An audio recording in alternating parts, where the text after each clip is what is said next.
مساء الخير. النهاردة هنعمل أكلة من أحلى الأكلات اللي كلنا بنحبها.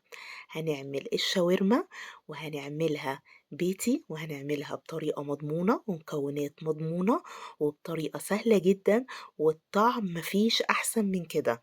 وصدقوني أحسن من بره بكتير، وفعلا خطيرة حلوة جدا. أنا متأكدة إن هي هتعجبكم. وهنعمل كمان معاها سلطة الطحينة بأحلى طعم. بس اوعوا تنسوا لو عجبكم الفيديو لايك وشير واشتراك في القناة.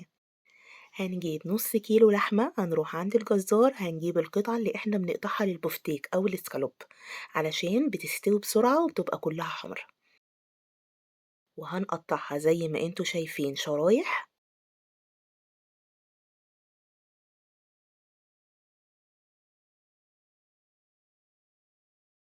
علشان تبقى سهلة معانا في السوا. شايفين احنا عايزينها بالسمك كده.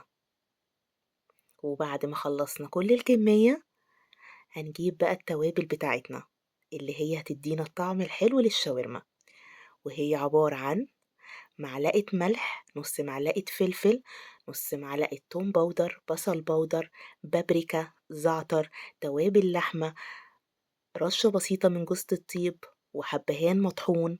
وهي الشاورما بتبقى عايزة التوابل الكتير. وهنحط كل التوابل ديت على اللحمة، وهنحط كمان عصرة ليمونة وشوية زيت حوالي معلقتين، ومعلقتين خل علشان اللحمة تستوي معانا حلو. وهنقلب كل المكونات ديت وهنسيبها على الأقل ساعتين، وطبعا لو قبلها بيوم هيكون أحسن وأحسن علشان أنسجة اللحمة معانا تبقى مستوية. وهنعمل سلطة الطحينة لحد ما نحضر اللحمة. هنجيب معلقتين طحينة، على فصين توم مفرومين، على ربع معلقة ملح، على شوية كمون صغيرين، على معلقتين خل. وفي المرحلة ديت أنا بحب أعملها بلبن، أنا عملتها معاكم قبل كده وقلت المعلومة دي. اللي حابب يعملها بمية مفيش أي مشكلة زي المحلات، بس اللبن بيديها طعم أحلى وبيخليها غنية أكتر. وهي خدت معايا حوالي نص كوباية لبن، أو لغاية ما نوصل للقوام اللي إحنا بنحبه لسلطة الطحينة. وكده بقى عندنا أحلى سلطة طحينة معانا. هنحضر الخضار اللي هنحطه على الشاورما. هنجيب بصلتين هنقطعهم جوانح، وهنجيب 2 طماطم مقطعينهم قطع صغيرة، وحزمة بقدونس برضو مقطعينها قطع صغيرة. هنجيب الصينية بتاعتنا أو الوok وهنحط شوية زيت، وأهم حاجة هنسيبهم يسخنوا. وبعد كده هننزل اللحمة، وزي ما قلتلكوا لازم تنزل على زيت سخن جدا علشان ما تنزلش المية بتاعتها. وهنسيبها من غير تقليب حوالي دقيقتين 3، وبعد كده هنقلبها. وزي ما انتوا شايفين ابتدت بقى تنزل الصوص بتاعها، وهنسيبها تستوي فيه. مش هنحط مية، مش هنحط اي حاجة، لان هي الخلطة اللي احنا عملناها كده كده خلت اللحمة سهلة في التسوية. بتاخد معانا حوالي 10 دقايق لغاية ما نلاقي اللحمة استوت. وأول ما نلاقي اللحمة معانا وصلت للون ده وشربت كل الصوص اللي نزل منها وبقت مستوية معانا، هنجيب الخضار بتاعنا. بس أول حاجة هنحطها البصل، وهنقلب وهنسيبه برضو دقيقة علشان بس البصل يستوي معانا ويشرب من صوص اللحمة.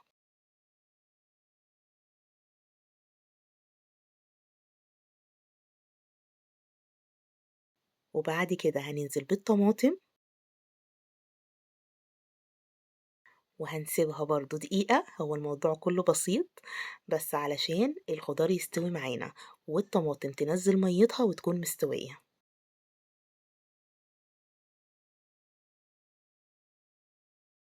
وأول ما توصل للون اللي انتوا شايفينه ويكون البصل والطماطم استووا معانا، هننزل بالبقدونس. بس كده هنطفي على طول، هنقلب ونطفي على طول النار. وكده بقى عندنا أحلى شاورما زي المحلات بالظبط وأحلى، وما خدتش وقت وما خدتش مجهود. وأهم حاجة إن احنا ضامنين اللحمة بتاعتنا وضامنين كل مكوناتنا. مفيش أسهل من كده. هنجيب بقى العيش الكايزر أو العيش الفينو. وطبعا جينا على أحلى مرحلة، هنحط الشاورما بتاعتنا. وصدقوني هتلاقوها أوفر كتير جدا من المحلات. وبعد ما حطينا الشاورما هنحط سلطة الطحينة الجميلة اللي إحنا عملناها، وبكده بقى عندنا أحلى ساندوتش شاورما من أحسن محل، بس طبعًا بيتي وبطريقة جميلة، وما فيش أحسن ولا أطعم ولا أحلى من كده.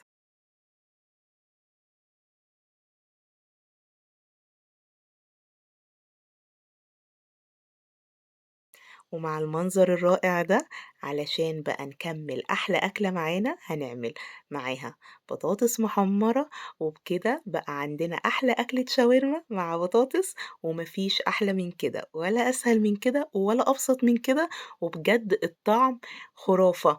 فعلا أنا مش قادرة أوصف لكم الجمال، لازم تجربوه. وكانت معاكم أسماء إبراهيم، وأشوفكم المرة الجاية في وصفات أحلى وأحلى.